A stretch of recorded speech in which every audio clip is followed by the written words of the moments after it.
दोस्तों, जाति है कि जाति नहीं, खासकर राजनीति से धर्म, जाति, जाति में उपजाति, और ये कोई आज पहली बार नहीं है। अगर आप इतिहास में जाएंगे तो भी आप इसको देखेंगे। लेकिन ताजा तरीन मामला कोर्ट के निर्णय का है। सोचिए, एक पल के लिए किसने तय किया कि आपके नाम, आपके पहचान पत्र, आपके पुलिस रिकॉर्ड में जाति लिखी जाए, और अगर अब किसी ने कहा कि वो हट जाए तो असल में बदलाव होगा या सिर्फ नई चाल है राजनीति की दुनिया की। आज की इस वीडियो में मैं आपको ले चलूंगा एक ऐसी यात्रा पर, इतिहास से लेकर मौजूदा आदेश तक, जिसमें जानेंगे कि किस तरह अंग्रेजों ने जाति नाम प्रशासन में शामिल किया, कैसे सामाजिक आंदोलनों ने इसका विरोध किया, कौन कौन से क्रांतिकारी नेता सामने आए, और आखिरकार यूपी में जो नया आदेश आया है उसके मायने क्या है। वीडियो के अंत तक आप यह तय कर पाएंगे कि यह आदेश सिर्फ दिखावा है या सच में जातिवाद की जड़ों को काटने की कोशिश। तो चलिए शुरुआत करते हैं। आप देख रहे हैं यूनाइटेड भारत, मैं मनोज मिश्रा।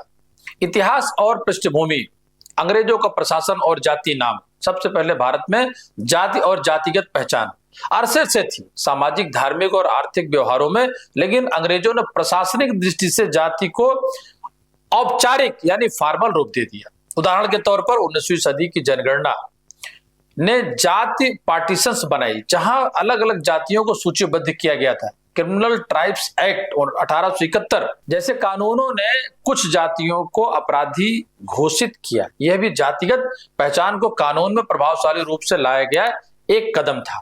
इसके बाद सामाजिक सुधार आंदोलनों ने आवाज उठाई और ज्योतिराव फुले ने सत्य शोधक समाज की स्थापना 1873 में पुणे में की, जिसका उद्देश्य था दलितों, शूद्रों, महिलाओं के अधिकार, जातिगत भेदभाव को समाप्त करना और उनके अधिकारों की रक्षा करना।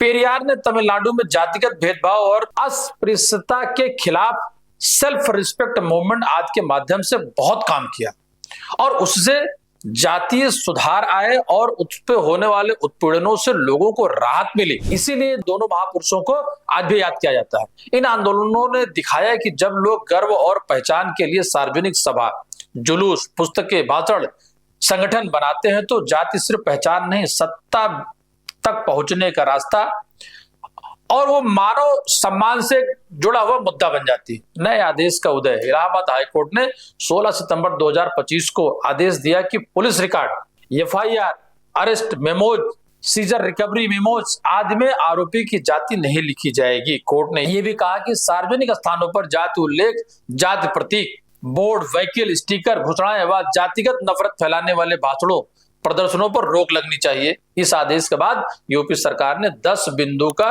सरकारी आदेश, एक जियो जारी किया, जिसमें मुख्य बिंदु हैं: पुलिस रिकॉर्ड और प्राथमिकी यानी एफआईआर में जाति का अवलंबन को हटाएं या खाली छोड़ें, माता पिता के नाम दर्ज किए जाएं, जाति का उल्लेख ना हो, वाहनों पर जाति स्टिकर, नारों का प्रयोग बंद, सार्वजनिक स्थानों, साइन बोर्ड, अभिवादन, घोषणाओं, पोस्टरों आदि से जाति चिन्ह हटाएं, जातिगत राजनीतिक रैलियां और जाति रैली नामक आयोजनों पर पूरी तरह प्रतिबंध, सोशल मीडिया पर जातिगत नफरत और जाति ग्लोरिफिकेशन यानी उत्तोलन सामग्री पर कार्रवाई, जहां कानून आवश्यक हो जैसे एससी एसटी अधिनियम, वहां अति उल्लिखित हो सकती है, यह एक अपवाद होगा।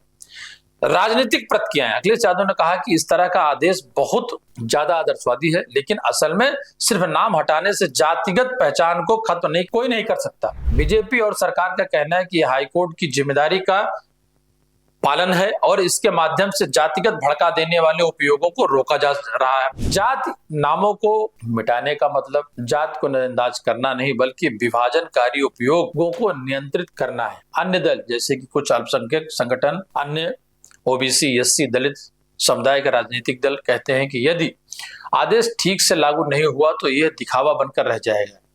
कुछ पूछ रहे हैं कि इससे जातिगत प्रतिनिधित्व योजनाएं और समाज में वास्तविक बदलाव कितना होगा।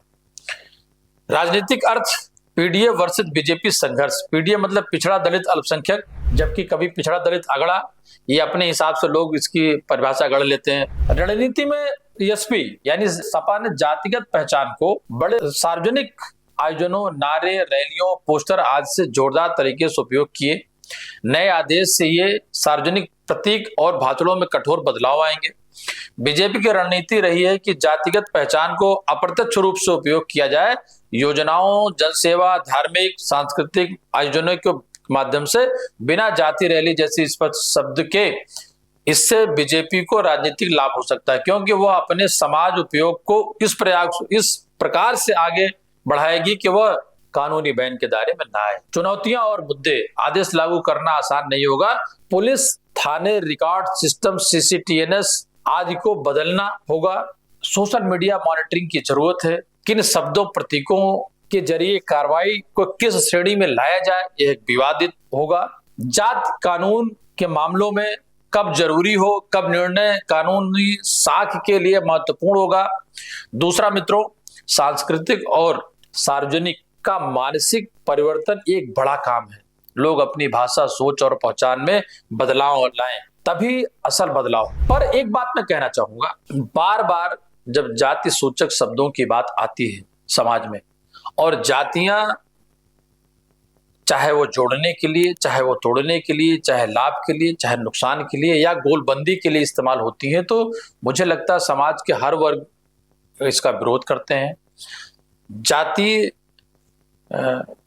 सूचक शब्दों को लेकर के तो अगर हाई कोर्ट ऐसी बात कहता है कि जाति सूचक शब्द और जातियां इन सब चीजों से अलग रखी जाएं, तो ये उन लोगों की या एक समाज की मंशा के दायरे में है। लेकिन राजनीति है जो जाति नहीं। संभावित असर और भविष्य की दिशा, अगले चुनाव में किस तरह के जनसभाएं और प्रचार होंगे, ये कैसे बदल सकता है।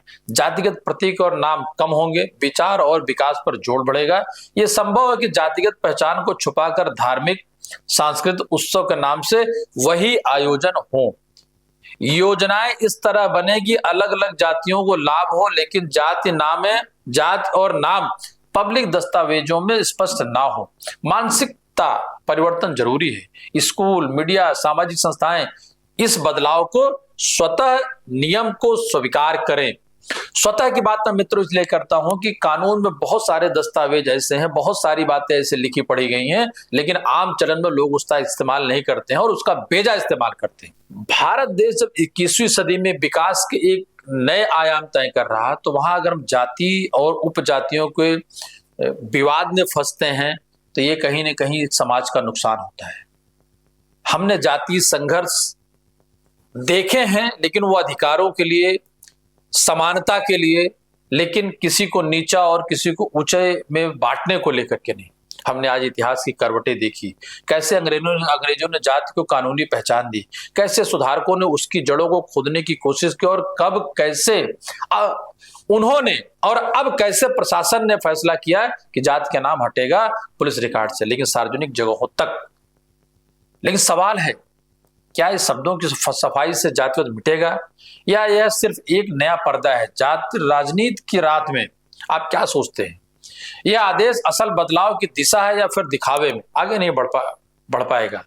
आपकी राय, आपके कमेंट बहुत जरूरी हैं, और आप इस पर क्या विचार रखते हैं अपने समाज में, अपने परिवार में, अपने पड़ोस में, अपने लोगों के बीच में, ये भी बहुत मायने रखता है। अगर मित्रों वीडियो आपको पसंद आया तो लाइक करें, शेयर करें, सब्सक्राइब करना ना भूलें, ताकि हम ऐसे महत्वपूर्ण मुद्दों को गहराई से देखें, आप तक पहुंचाएं। धन्यवाद, फिर मिलेंगे। नमस्कार, आप देख रहे हो यूनाइटेड भारत। धन्यवाद।